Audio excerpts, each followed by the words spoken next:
I haven't been involved in any way with the foundation that bears my father's name in about 10 years, and it continues to be that way.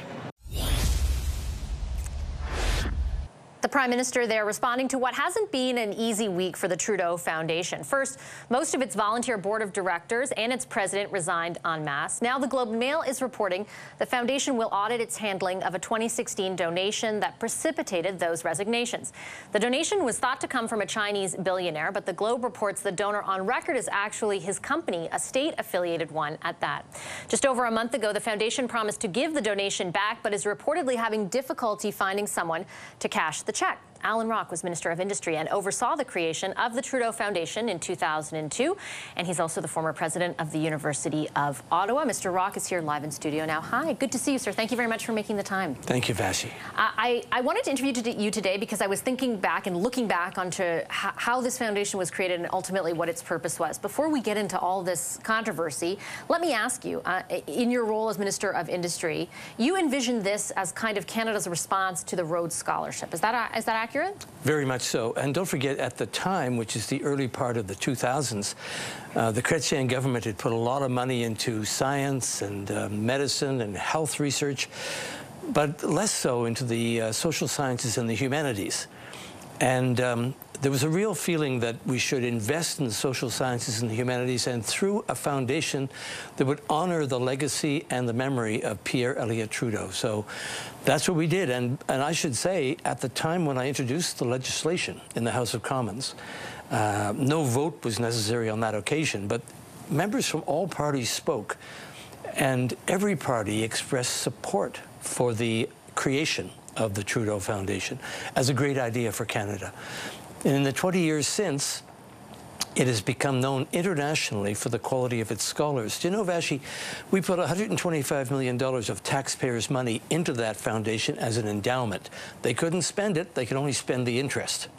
In the last 20 years, they've invested almost $60 million in scholarships, in fellowships for students, Canadian students, and they still have now over $130 million in the endowment because they've invested it wisely and they've been careful with the money.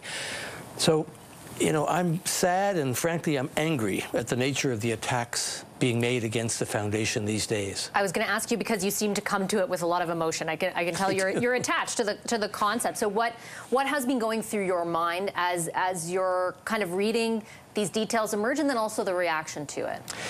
Well, I guess I respond on two levels. First of all, there's Pierre Poilievre. I think we're learning more about him than we are about the Trudeau Foundation as a result of the nature of these attacks.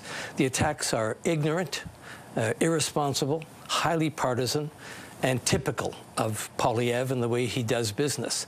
It's sad to see politics descend to this level. I mean, I spent 10 years over there. I'm no babe in the woods when it comes to politics.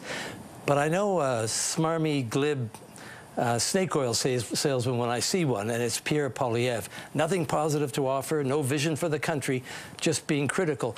His real target here, Vassy, is Justin Trudeau. The Trudeau Foundation is collateral damage, and it's important damage. I can tell you, as someone who was the president of one of Canada's biggest universities for 8 years, the Trudeau Foundation is a hugely important landmark in Canadian academics, in the intellectual life of this country. Do you know that there are hundreds of young Canadians who've benefited from the scholarships, the fellowships, the mentorships? I don't think Poilievre knows what the foundation does. And if he did, he should be ashamed of himself. I've met students who applied for scholarships. I've been a reference for them. These are kids who, many of whom came from nothing, who have massive student debts, but who want the scholarship because it opens up the world to them. Gives them a chance to continue their studies as part of an intellectual network across Canada and around the world. It's an invaluable resource for this country. And one more thing, if I may, it's hardly partisan. I mentioned the all-party support in the House when we introduced the bill.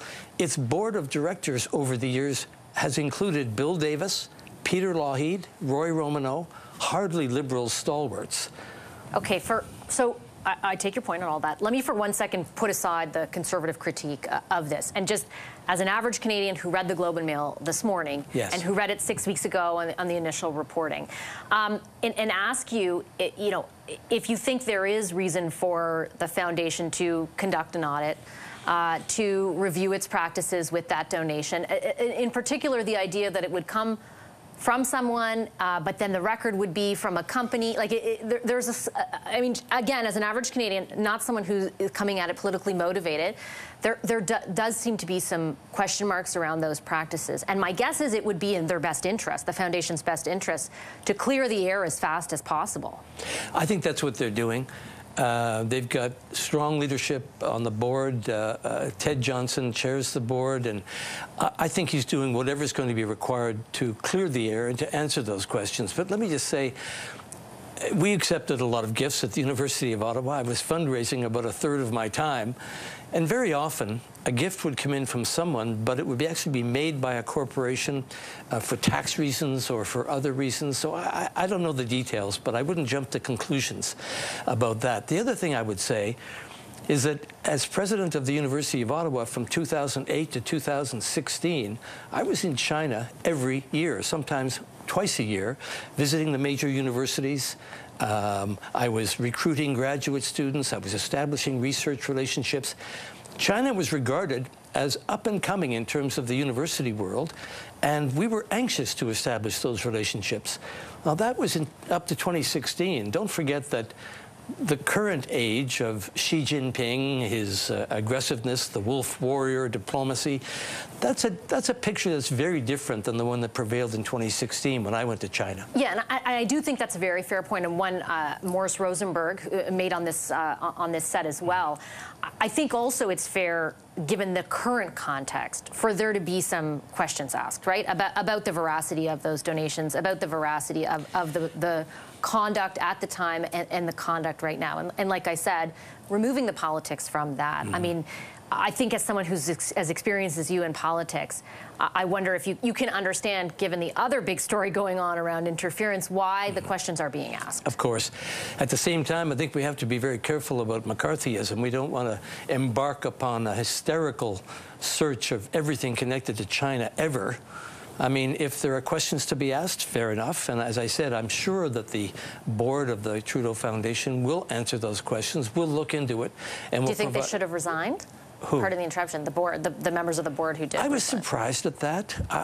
Personally, I was taken aback. I didn't think it was a resigning situation. But bear in mind, the board is largely made up of people who are not in the political line of fire. They're academics or they're volunteers who are giving their time, and they're certainly not used to being referenced on the front page of the national newspaper in connection with allegations of improper donations. So I imagine that they were very much personally affected by the controversy and uncomfortable in those circumstances. And again, I say it's a damn shame. Those individuals were volunteers giving of their time, energy, and their own reputations to work on a foundation that is for the benefit of Canadian students and graduates. It's a damn shame. Okay, Mr. Rock, I have to leave it there. I'm out of time. Thank you very much for your time. Thank you, Vassy. That's Allan.